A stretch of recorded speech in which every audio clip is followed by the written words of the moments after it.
বাংলাদেশের সর্বশেষ গুরুত্বপূর্ণ আপডেট সংবাদে আপনাকে স্বাগত। শুরুতেই সংবাদ শিরোনাম, পরে বিস্তারিত। শুরুতেই জানিয়ে দিব, সাবেক এমপি এনামুলকে কারাগারে ব্যাপক মারধর। রাজশাহী ৪ বাগমারা আসনের সাবেক সংসদ সদস্য এবং আওয়ামী লীগ নেতা এনামুল হকের উপর হামলার ঘটনা ঘটেছে। রাজশাহী কেন্দ্রীয় কারাগারের ভেতরে তাকে ব্যাপক মারধর করা হয়। এরপর জানিয়ে দিব, সাবেক আইনমন্ত্রীর 2 পিএ টাকার মেশিন, চাকরি এবং বদলি বাণিজ্য, মাদকের সিন্ডিকেট পরিচালনা, পাহাড় কাটা মালামাল নিয়ে হয়রানি থেকে শুরু করে এমন কোনো অপকর্ম নেই যা করেননি সালাউদ্দিন বাবু এবং শফিকুল ইসলাম সোহাগ। এই দুইজনই ছিলেন সাবেক আইনমন্ত্রী আনিসুল হক এবং কসবা আখাউড়া সাবেক সংসদ সদস্য অ্যাডভোকেট আনিসুল হকের ব্যক্তিগত সহকারী পিএ। এবারে জানাবো, মানুষকে মানুষই মনে করতেন না ফারুক। ভারতীয় সীমান্তবর্তী এলাকা রাজশাহী 1 গোদাগাড়ি তানোর আসনে টানা 4 বারে আওয়ামী লীগের সংসদ সদস্য এমপি হন ওমর ফারুক চৌধুরী। তানোর গোদাগাড়ি সীমান্তবর্তী হওয়ার মাদকের নিয়ন্ত্রণ করতেন ফারুক চৌধুরী নিজেই। ফারুক চৌধুরী প্রায় 700 কোটি টাকা কামিয়েছেন অবৈধভাবে। তিনি ব্যবসায়ীদের কাছ থেকে উচ্চ হারে চাঁদা আদায় করতেন, থাকতেন সবসময় দরবেশের বেশে, কিন্তু মানুষকে কখনোই মানুষ মনে করতেন না। এবারে জানাবো, বিদ্যুৎ খাতে অনিয়ম দুর্নীতি প্রয়োজন না হলেও ভারতের সাথে যৌথভাবে তৈরি করেছিল শেখ হাসিনা রামপাল বিদ্যুৎ কেন্দ্র। এই বিদ্যুৎ কেন্দ্রে নিম্নমানের যন্ত্রপাতি দিয়ে ভরা। এছাড়াও বিদ্যুৎ কেন্দ্র পরিচালনা থেকে সবকিছুর দায়িত্বে রয়েছে ভারতীয়রা, আর বাংলাদেশিরা সমান হারে কিস্তির টাকা পরিশোধ করলেও বাংলাদেশিরা সেখানে অবহেলিত। এ বিষয়ে গুরুত্বপূর্ণ সংবাদ জানাবো, বন্ধুরা সঙ্গেই থাকুন। এবারে জানাবো, যৌথ বাহিনীর অভিযানে গত 21 দিনে 216 অবৈধ অস্ত্র উদ্ধার এবং গ্রেপ্তার 92। অবৈধ অস্ত্র উদ্ধারে যৌথ বাহিনী চলমান অভিযান। সারা দেশ থেকে গত 21 দিনে 216টি আগ্নেয়াস্ত্র উদ্ধার এবং 92 জনকে গ্রেপ্তার করা হয়েছে। আজ বুধবার পুলিশ সদর দপ্তর থেকে এক সংবাদ বিজ্ঞপ্তিতে বিষয়টি জানানো হয়েছে। এবং সর্বশেষ জানিয়ে দিব, লেবাননে এবার স্থল অভিযানের প্রস্তুতি ইসরায়েলের। লেবাননে স্থল হামলার প্রস্তুতি নিচ্ছে দখলদার ইসরায়েল, এমনটাই জানিয়েছে ইসরায়েলের সামরিক প্রধান হারজি হালেবি। এছাড়াও ইসরায়েলি বাহিনী বলছে তারা 2 ব্রিগেড রিজার্ভ সৈন্যকে ডেকেছে। অন্যদিকে লেবাননে ইসরায়েলের মারাত্মক বিমান হামলায় 3য় দিনের মতো অব্যাহত রয়েছে। বৃহস্পতিবার 26শে সেপ্টেম্বর এক প্রতিবেদনে সব তথ্য জানিয়েছে কাতার ভিত্তিক সংবাদ মাধ্যম আল জাজিরা। এদিকে লেবাননে ইসরায়েলের সর্বশেষ হামলায় বুধবার আরও 72 জন প্রাণ হারিয়েছেন, আহত হয়েছে আরও প্রায় 400 মানুষ। এতে করে গত কয়েকদিন লেবাননে ইসরায়েলের হামলায় নিহতের সংখ্যা 620 ছাড়িয়ে গেছে। প্রিয় দর্শক, এতক্ষণ শুনছিলেন সংবাদ শিরোনাম, এবারে বিস্তারিত। তবে তার আগে বন্ধুরা অনুরোধ থাকবে, এই সংবাদটিতে একটি লাইক দিন। এই চ্যানেলে আপনি নতুন হয়ে থাকলে আমাদের সংবাদটি দেখতে দেখতে চ্যানেলটি সাবস্ক্রাইব করে রাখুন। কমেন্ট করে বন্ধুরা জানিয়ে দিন আপনি বিশ্বের কোন দেশ থেকে আমাদের সংবাদটি দেখছেন। জানিয়ে দিন বন্ধুরা এ সংবাদ সম্পর্কে আপনার গুরুত্বপূর্ণ মতামত। এবারে বিস্তারিত। সাবেক এমপি এনামুল হককে কারাগারে ব্যাপক মারধর। রাজশাহী 4 বাগমারা আসনের সাবেক সংসদ সদস্য আওয়ামী লীগ নেতা এনামুল হকের উপর হামলার ঘটনা ঘটেছে। বুধবার 25শে সেপ্টেম্বর সন্ধ্যায় রাজশাহীর কেন্দ্রীয় কারাগারের ভেতরে তাকে ব্যাপক মারধরের শিকার হতে হয়।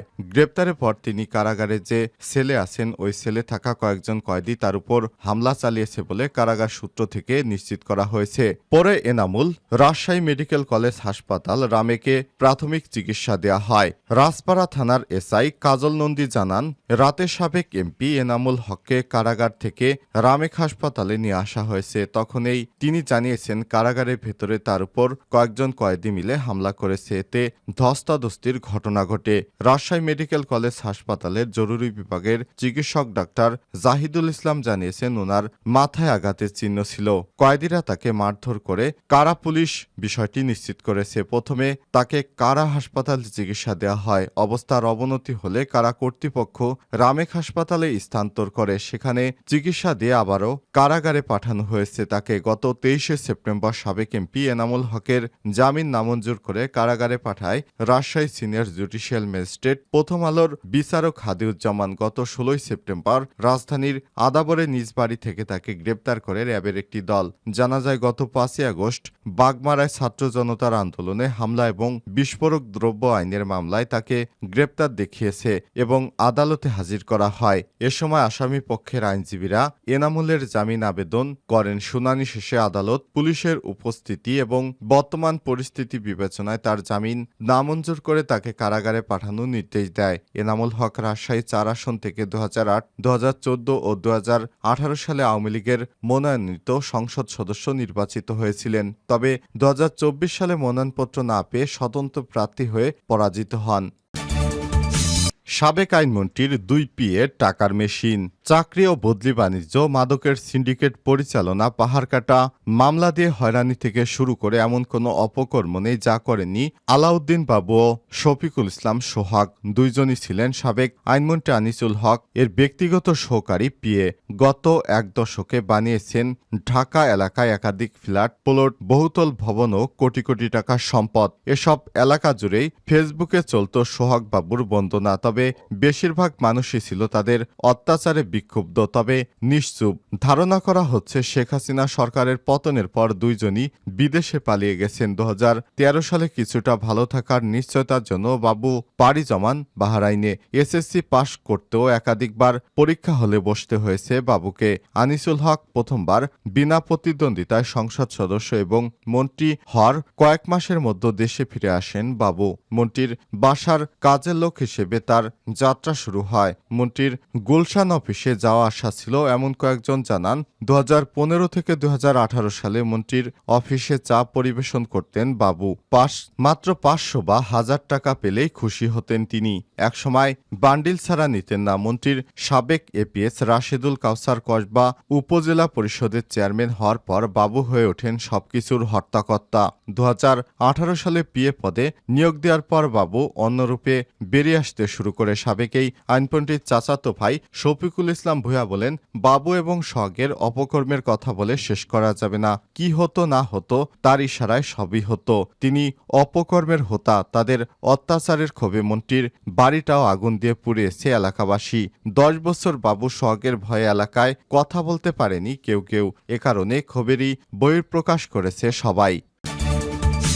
মানুষকে মানুষই মনে করতেন না ফারুক। ভারতীয় সীমান্তবর্তী এলাকা রাজশাহী 1 গোদাগাড়ী আসনে টানা 4 বার আওয়ামী লীগের সংসদ সদস্য এমপি হন ওমর ফারুক চৌধুরী। তানোর গোদাগাড়ী সীমান্তবর্তী হওয়ার এলাকায় মাদকের নিয়ন্ত্রণ করতেন ফারুক চৌধুরী। শুধু হেরোইন ব্যবসায়ীদের কাছ থেকেই তিনি প্রায় 700 কোটি টাকা কামিয়েছেন বলে জানা গেছে। মাদক ব্যবসায়ীদের থেকে বিলাসবহুল দামি গাড়িসহ নানা উপকৌটন নেওয়া ছিল তার নেশা। গোদাগাড়ী শীর্ষ হিরোইন ব্যবসায়ীদের নিজেই নার্সিং করতেন সদ্য সাবেক এমপি ওমর ফারুক। তার নিয়ন্ত্রণাধীন মাদক ব্যবসায়ীরা যাতে কোথাও বিপদের সম্মুখীন না হয় সেজন্য তিনি কৌশলে মারধরও করতেন। এভাবেই তিনি হয়ে ওঠেন সীমান্তে মাদক ব্যবসার গডফাদার। 2018 সালে স্বরাষ্ট্র মন্ত্রণালয়ের এক প্রতিবেদনে এমপি ফারুককে মাদক ব্যবসায়ীদের পৃষ্ঠপোষক হিসেবে উল্লেখ করেছে। এমপি থাকাকালীন 1.5 যুগে তিনি এলাকায় নিয়োগ বাণিজ্য করে অন্তত 400 কোটি টাকা হাতিয়ে নিয়েছেন। অর্থ আর সম্পদের নেশায় ডুবে থাকা এমপি মানুষকে নানা হিসেবে তোয়াক্কাই করতেন না। শিক্ষক থেকে শুরু করে দলীয় নেতাকর্মী এবং এলাকার মানুষদেরকে মারধর, গালমন্দ, বকাবকি, নৈমিত্তিক ঘটনা ছিল তার। এমনকি জোর করে আওয়ামী লীগের নেতাকর্মীদের বাড়িও নিজের নামে লিখে নিয়েছেন তিনি। এভাবেই মানুষকে অত্যাচার করতেন তিনি। প্রয়োজন না হলেও ভারতের সাথে যৌথ রামপাল বিদ্যুৎ কেন্দ্র তৈরি করেছে শেখ হাসিনা।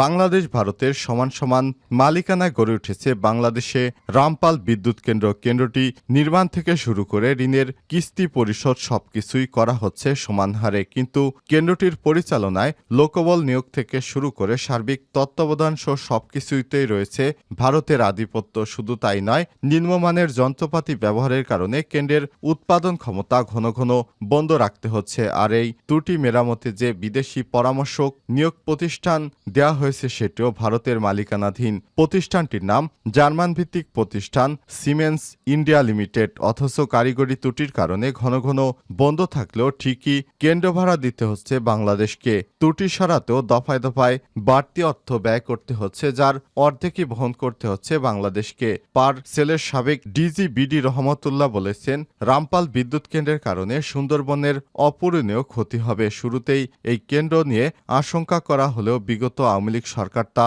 আমলে নেয়নি, কারণ ভারত এই কেন্দ্রের অর্ধেকটার মালিক। এটি নির্মাণে উদ্যোগ নেওয়া হয় তখনই এই কেন্দ্রের বিদ্যুতের প্রয়োজন ছিল না, আর এখন চাহিদার চেয়ে দেশে বিদ্যুৎ উৎপাদন সক্ষমতা বেশি, ফলে এখন এই কেন্দ্র একেবারেই অপ্রয়োজনীয়। উপরন্তু নিম্নমানের যন্ত্রপাতি ব্যবহারের কারণে দেশের বিদ্যুৎ উৎপাদন ক্ষমতা ঘন ঘন বন্ধ থাকলেও কেন্দ্র ভাড়া দিতে হচ্ছে সরকারকে, সেই সঙ্গে দিতে হচ্ছে ঋণের কিস্তি। এক কথায় বলা যায় কেন্দ্রটি বাংলাদেশকে অনেক ভোগাবে।